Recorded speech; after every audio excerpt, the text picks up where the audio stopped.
Rap is out of control. Dr. Yen Lo, Preservation and Ka. How did this collaboration come together, and even the concept of the name? I was doing I put out an album a couple years ago, Brief Pedigree, and I was selling it in front of the old Fat Beats, and Son was like one of the maybe like 10 people that came out. He became one of the 10 new friends that I met that day. And, and we just built, like, he had a connection with Most, and Most kind of reached out, was telling me that he appreciated my music, and me and Son just linked, and you know, I didn't know he was a producer. I just knew he was a good dude that was supporting my art. So you know, at that time it was a low point for me. So I was like, anybody who was rocking with me, I was just like, yo, thank you. You know what I'm saying? So, you know, he hit me with some music and it was sounding real ill. Right. So, you know, and then he invited me to his crib. Well, I invited him to mine. Then he invited me to his. And he opened up his library, and I was like, well, you got all these records? So we just went through all these records right here. We can make an album, and then, you know, that's what Dr. Yen. And I knew wanted to be a Ka Preservation album. I was like, this is my man's now. So like, let's do a group. You know what I'm saying? In the essence of like how, you know, one MC, one producer. Right. Which we kind of lost after Illmatic. You know what I'm saying? Everybody wanted to do with the Illmatic formula, so I wanted to go back to the old formula, and that's how we got up. Nice. Now, Prez, when you went into him in front of Fat Beats, was it on some like just bumping into him, or did you know he was gonna be out there? No, Most put me on. Actually, I first heard him when I was kind of in and out of the studio for Jizza Pro Tools with Dreddy, and I was doing a couple of things with Dreddy and kind of working on that as well. And I heard him on Firehouse. Okay. That was the first time I heard him. But then 3 years later, you know, just that, you know, Most reintroduced me to him. He's like, yo, put on YouTube, you know, this video and collage. And I was like, wow. So I was coming out there just as a fan. Right. That's it. So I was like, I'm going to come and support. Sure. That's it. And we were just, you know, just kicking it. You know, we just vibed.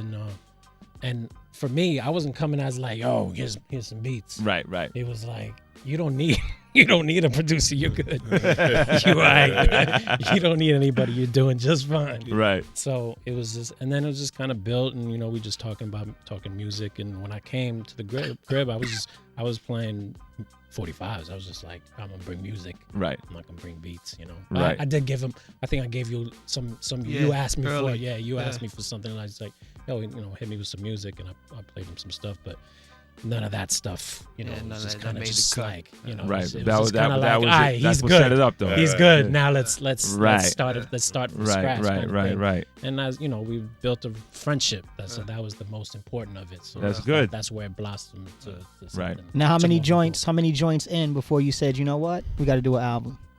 No, first joint we knew. Yeah. Oh, okay. Like, we said we were gonna do an album before first song was made. Yeah. I mean, that's the process. That's my process. Is I gotta say it first and like kind of come up with ideas before I even write one rhyme. Like, okay. So I was like, yeah, you know, we gonna do something together. You with it? Yeah. You know, like, and I knew I'm a knucklehead artist, so it's like I hope you got patience, B, because I'm gonna tell you no a lot. Like that ain't it.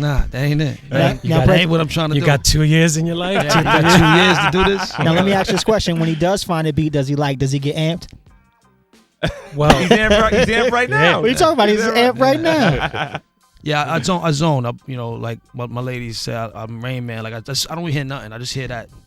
And then I was just taught it's time to write. You know the deal, baby. Yeah, I'm just trying to I'm just trying to get the creative process for the people. And for him, I was seeing it that he was getting excited because it was like an immediate. Okay. Nice. You know, it's an immediacy.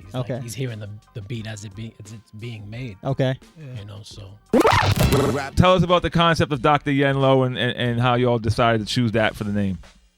It was a book I read in the 90s. It was just The Manchurian Candidate. It was like one of those books, like one of those like taboo books, like Catcher in the Rye. You know, like, so they kind of took it out of print for a little while. When I got my hands on it, I was excited to read it, and there was a character in there called Dr. Yen Lo that I was like, this that dude right here, man. He was he brainwashed a couple soldiers and made them assassins. Well, made one of them assassin and had the rest of them, you know, just speaking highly of this cat, so that, you know, just put him in position to do the job that Dr. Yen Lo decided he needed him to do. Yeah. So I was like, yo, you know, it's funny because I'd always wanted to do something with that character as far as like musically, and I had done albums before that, but when I met Son, that was the first, like when we said, oh, let's do this joint, it just came. It was like, yo, let's call it Dr. Yen Lo or something. Days with Dr. Yen Lo. Right. Because I had that title from like 90 something, but Right. I hadn't said it to anyone until I got with Sean. Right. So I just was like, yo, let's do that. And then, you know, the concept of the album is loosely based. You know? Sure. And then and each title and then how do y'all come I was up about to with say the that. days? Yeah, like it's not consecutive, it's just random days. Is there a method to the madness of the numbers? I mean, it might be, you know. You gotta wait for the documentary on that one.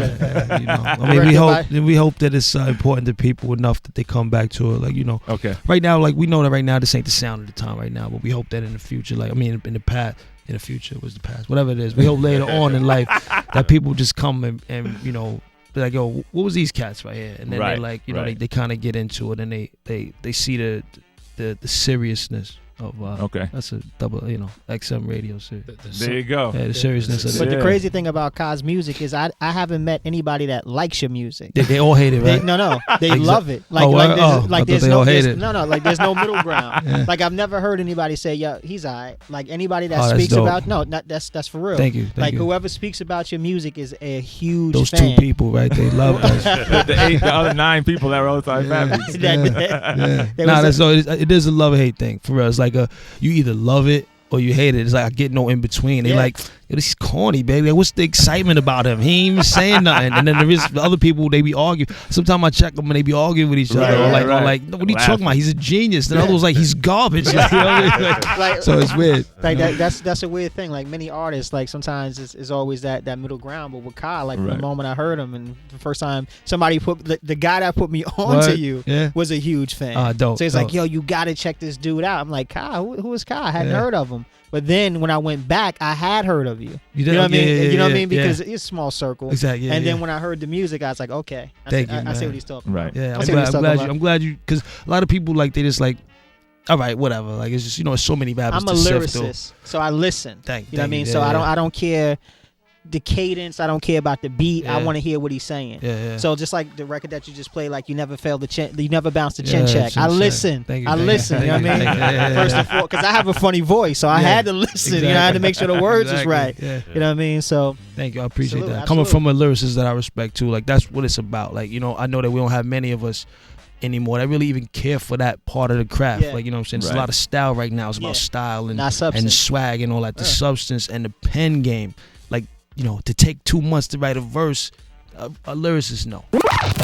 And for those out there, it's also dope to see an artist that has been around. A lot of people don't know a lot of your history, you know, Nightbreed and Natural Elements and all that. And, you know, Ka has been here for a minute doing it. And it's always cool to see people kind of reinvent themselves and come back out fresh. And, you know, like the Dooms and the Cool Keats and people that have like a second life, you know what I'm saying? So I was blessed to have that. Like, I was around in the 90s, you know what I'm saying? I saw the development of it, and I was able to develop as an artist under a great organization, man. Natural Elements, you know, like those boys taught me a lot, man. Mr. Voodoo, Al Swift, you know what I'm saying? Charlemagne, very underrated producer. Yeah, for sure. You know, we used to be battling for beats and all that. So that's why you didn't hear me on a lot of beats, because I lost a lot, you know what I'm saying? But you know, I felt like I wasn't really ready then, though. You know what I mean? Those boys was just so stellar, you know what I'm saying? And I was just like a newbie, they kind of just coming in. So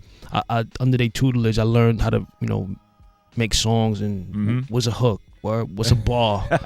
Okay, that's how we supposed to do it. Okay, so you know, I learned a lot, and then I you know, the Nightbreed thing, I felt like I was a little better on Nightbreed. You know what I'm saying? I still feel my man Kev was stellar though.